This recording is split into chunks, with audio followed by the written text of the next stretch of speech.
I'm a single dad who lives with my 7-year-old daughter I'll call Lana. She is a sucker for anything stuffed. She has a bunch of different stuffed dogs, cats, rabbits, you name it. But her absolute favorite was a fluffy pink teddy bear she got for her 5th birthday. She named him Mr. S. No clue what the S stands for. She carries Mr. S everywhere she goes. Since the day she turned 5, you cannot catch her without it. Sometimes, when my wife and I were together, we would have to sneak it from Lana in her sleep to wash it. She wouldn't break away from this bear ever. But I started noticing something odd about a month ago. My daughter would talk to her teddy bear. Yes, she's a child, and children do kind of odd things. But she wouldn't talk to Mr. S in the way you would think. She would speak absolute gibberish and praise the bear as if it were God. My family isn't religious, but this was freaking me out. I didn't know what to think of the situation, but I let it be as she wasn't hurting anyone, including herself. This wasn't Lana's only quirk though. Recently, she started collecting dead animals that she found outside. She wouldn't show them to me. Instead, trot them to her room and slip them to wherever she kept them. I'll find random skulls of animals around the house, with an assortment of other bones scattered wherever they could be. I've asked her about it once, and she said, "He likes it when I bring him gifts," with a childlike chuckle. I didn't ask anything else. I passed it off like it was a normal kid thing to say. But as the title says, Mr. S started to smell awful. I work at a landfill, and even I have never smelt something so awful. I tried sneaking her teddy bear to wash it, but when I go into her room at night, I can't find it. Though somehow she always exits her room with the teddy in her arms.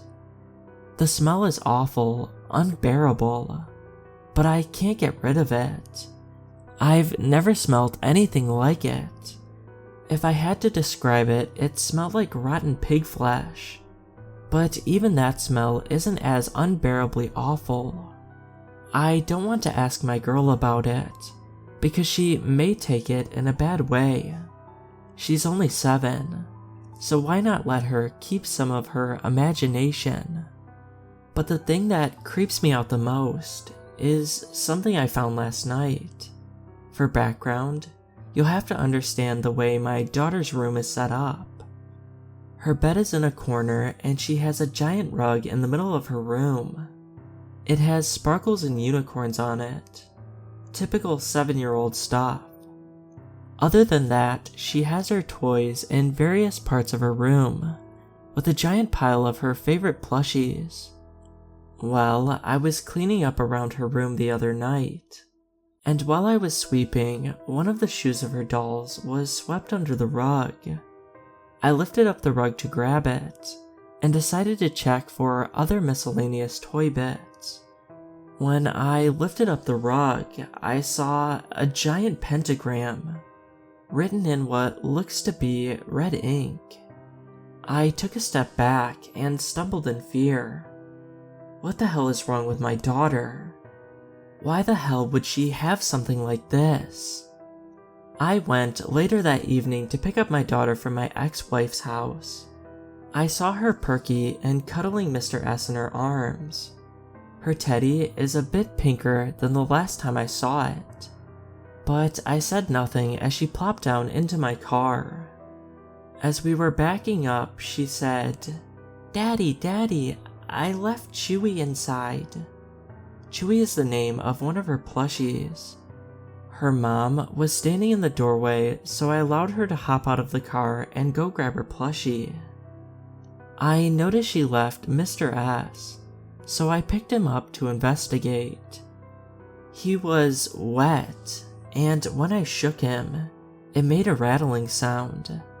A bit of what looked to be blood got on my hand as I put him down. My child is 7 years old. Why does one of her plushies have blood on it? And enough for it to be wet. She came back with her plushie and slipped into her booster seat. I wish I could say the rest of the drive was somewhat normal, but she started spewing gibberish at her teddy. I couldn't tell what she was saying, but it was praise. I took her home, plopped her in her bed, and kissed her goodnight. A few hours later, when I came back to check on her before I headed to bed, Mr. S was gone. Not a trace in the world, like he disappeared.